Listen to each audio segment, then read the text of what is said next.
अगर ऑस्टियोपोरोसिस है तो क्या इसका मतलब ये है कि रीढ़ की हड्डी को बस कमजोर ही रहना होगा? बिल्कुल नहीं। असल में कुछ बहुत ही सिंपल और सेफ एक्सरसाइज हैं जिन्हें घर पे ही किया जा सकता है और ये आपकी रीढ़ को सहारा देने वाली मसल्स को स्ट्रांग बना सकती हैं। तो चलिए आज इन्हीं एक्सरसाइज को समझते हैं। तो आज हम क्या क्या देखने वाले हैं? सबसे पहले ये समझेंगे कि भाई रीढ़ की हड्डी के लिए ये इतनी बड़ी चुनौती क्यों है। फिर देखेंगे कि एक्सरसाइज इसका जवाब कैसे है। उसके बाद हम 7 बहुत ही आसान और सेफ एक्सरसाइज सीखेंगे, उन्हें करने के कुछ जरूरी नियम जानेंगे और आखिर में जाहिर है इसका नतीजा क्या होगा वो भी देखेंगे। तो चलिए सबसे पहले प्रॉब्लम की जड़ तक पहुंचते हैं। आखिर ये ऑस्टियोपोरोसिस है क्या और ये हमारी रीढ़ की हड्डी को इस तरह से कमजोर कैसे कर देता है? तो देखिए, ऑस्टियोपोरोसिस सिर्फ ये नहीं है कि हड्डियां कमजोर हो गई, नहीं, ये सीधे सीधे रीढ़ की बनावट पर ही हमला करता है। होता क्या है कि जो वर्टिब्रे हैं, मतलब रीढ़ के जो मनके होते हैं, वो इतने नाजुक हो जाते हैं कि जरा सा भी दबाव और फ्रैक्चर हो सकता है। और इसी वजह से वो झुकी हुई कमर, जिसे काइफोसिस कहते हैं, वो दिखने लगती है और साथ में आता है वो दर्द जो जाता ही नहीं। अब सवाल ये उठता है कि जब हड्डियां इतनी नाजुक हैं तो एक्सरसाइज करना कहीं खतरनाक तो नहीं? असल में इसका जवाब एकदम उल्टा है। सही तरह की एक्सरसाइज ही इस समस्या का सबसे बड़ा समाधान है। चलिए समझते हैं कैसे। अब ये स्लाइड बहुत कमाल की है क्योंकि ये बताती है कि एक्सरसाइज अपना जादू चलाती कैसे है। सोचिए, ये रीढ़ के आसपास की मांसपेशियों को एक नेचुरल ब्रेस की तरह बना देती है, मतलब एक कुदरती सहारा। इससे क्या होता है?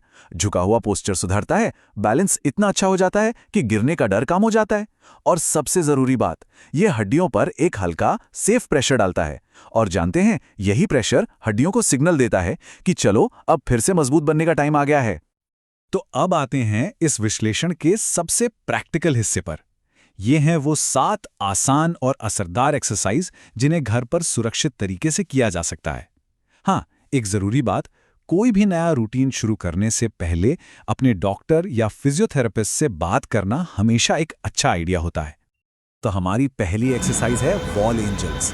ये उन कंधों के लिए एकदम परफेक्ट है जो अक्सर दिन भर आगे की तरफ झुके रहते हैं। जब हाथों को दीवार पर ऊपर नीचे करते हैं ना, तो ये पीठ के ऊपरी हिस्से की उन मसल्स को जगाता है जो बेचारी अक्सर कमजोर पड़ जाते हैं। और यही मसल्स पोस्चर को सीधा रखने में मदद करती हैं। इसका सबसे बड़ा फायदा है झुके हुए कंधों को सीधा करना। लेकिन एक बात का ध्यान रखना है, अपनी कमर को जबरदस्ती दीवार से चिपकाने की कोशिश नहीं करनी। वहां एक हल्का सा नेचुरल गैप रहता है। और अगर कंधे में दर्द हो तो मूवमेंट को थोड़ा छोटा रखें, जबरदस्ती बिल्कुल नहीं। अब आते हैं बर्ड डॉग पर। यह देखने में शायद आसान लगे, पर यह कोर स्टेबिलिटी के लिए एक पावर हाउस है। जब आप एक हाथ और उल्टा पैर उठाते हैं तो पेट और पीठ की गहरी मांसपेशियों को आपकी रीढ़ को सीधा रखने के लिए काम करना पड़ता है और इसी से वो मजबूत होती हैं। इसका सबसे बड़ा फायदा यह है कि ये लंबर स्पाइन यानी कमर के निचले हिस्से को बिना झुकाए मजबूत करता है। बस ये ध्यान रहे कि आपकी पीठ एक सीधी टेबल की तरह रहे, न ऊपर की तरफ उठे न नीचे की तरफ छूले। पेट को हल्का सा टाइट रखने से ये फॉर्म एकदम सही बना रहता है। अगला है सुपरमैन, और ये नाम जैसा ही काम करता है। ये पीठ की उन मांसपेशियों को मजबूत करता है जो हमें गुरुत्वाकर्षण के खिलाफ सीधा खड़ा रखती हैं। इन्हीं को स्पाइन एक्सटेंसर मसल्स कहते हैं और ये झुके हुए पोस्चर से लड़ने के लिए सबसे जरूरी है। कि सीधे तौर पर पीठ की एक्सटेंसर मसल्स को टारगेट करता है, लेकिन इसमें सावधानी बहुत जरूरी है। शरीर को बहुत ज्यादा ऊंचा नहीं उठाना है, एक हल्का सा लिफ्ट काफी है। और अगर जरा भी तेज दर्द महसूस हो तो इसे फौरन रोक दें। कुछ गंभीर मामलों में डॉक्टर इसे न करने की सलाह भी दे सकते हैं। अब है सीटेड रो। जो लोग ज्यादा देर तक बैठते हैं उनके लिए तो यह एक्सरसाइज एक वरदान है।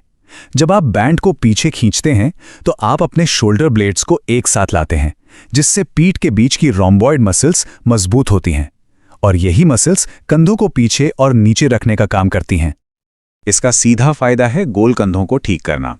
बस ये याद रखना है कि पूरी एक्सरसाइज के दौरान पीठ सीधी रहे, झुकी हुई नहीं, और बैंड को झटके से नहीं बल्कि एकदम कंट्रोल के साथ खींचना है। सिर्फ मजबूती ही नहीं, लचीलापन भी बहुत जरूरी है। चेस्ट ओपनर स्ट्रेच बिल्कुल यही काम करता है। जब हम आगे की तरफ झुकते हैं तो हमारी छाती की मांसपेशियां टाइट हो जाती हैं। ये स्ट्रेच उन्हें खोलता है, जिससे कंधों के लिए पीछे जाना आसान हो जाता है। ये स्ट्रेच न सिर्फ कंधों और छाती को खोलता है, बल्कि ऊपरी पीठ के तनाव को भी कम करता है। बस ये ध्यान रखें कि खिंचाव हल्का और आरामदायक हो। खासकर अगर कंधे में कोई तकलीफ है तो जबरदस्ती बिल्कुल नहीं करनी है। देखिए, ऑस्टियोपोरोसिस में बैलेंस बहुत ज्यादा मायने रखता है, क्योंकि गिरने का मतलब है फ्रैक्चर का बड़ा खतरा। स्टैंडिंग लेग मार्चेस बैलेंस और स्टेबिलिटी बढ़ाने का एक बहुत ही सरल तरीका है। जब एक पैर ऊपर उठता है तो कोर और कूल्हे की मांसपेशियों को शरीर को स्थिर रखने के लिए मेहनत करनी पड़ती है। इसकी सबसे बड़ी खूबी ये है कि ये गिरने के खतरे को कम करता है। इसे धीरे धीरे और कंट्रोल के साथ करना है, जल्दबाजी में नहीं। और अगर बैलेंस में थोड़ी भी दिक्कत लगे तो सहारा लेने में कोई हर्ज नहीं है। सेफ्टी पहले है। और आखिर में 7वीं एक्सरसाइज, एब्डोमिनल ब्रेसिंग।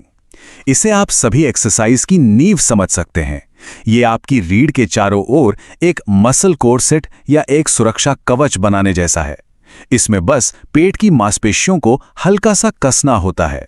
सोचिए जैसे कोई हल्के से मुक्का मारने वाला हो।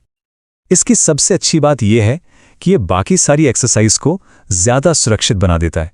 बस 2 चीजें याद रखनी है, सांस नहीं रोकनी है और पेट को बहुत जोर से अंदर नहीं खींचना है, बस हल्का सा टाइट करना है। तो ये तो थी एक्सरसाइज। इनके अलावा कुछ जनरल नियम हैं जिन्हें हमेशा याद रखना चाहिए ताकि प्रैक्टिस सेफ भी रहे और असरदार भी। ये नियम आपकी सेफ्टी के लिए हैं, तो इन्हें ध्यान से सुनिएगा। इन एक्सरसाइज को हफ्ते में 3 से 4 दिन करने का टारगेट रखिए। और हाँ, रोज की जिंदगी में भी थोड़ा ध्यान रखना है, जैसे झुककर भारी सामान नहीं उठाना, कमर को अचानक से नहीं मोड़ना या कोई भी झटके वाला मूवमेंट्स नहीं करना। और सबसे बड़ा नियम, अगर दर्द हो तो बस वही रुक जाइए। दर्द एक सिग्नल है कि कुछ गड़बड़ है, उसे नजरअंदाज नहीं करना है। तो कुल मिलाकर बात यह है कि रेगुलर और सेफ प्रैक्टिस से आपकी रीढ़ सिर्फ मजबूत नहीं बनेगी, बल्कि वो ज्यादा स्थिर और ज्यादा सुरक्षित भी बनेगी। और ये आपको आत्मविश्वास के साथ अपनी जिंदगी जीने की ताकत देता है। तो सवाल अब ये नहीं है कि क्या करना है, ये तो हम जान गए। असली सवाल ये है कि शुरुआत कब होगी। अपनी रीढ़ को फिर से मजबूत बनाने के इस सफर में आज पहला छोटा सा कदम क्या होगा।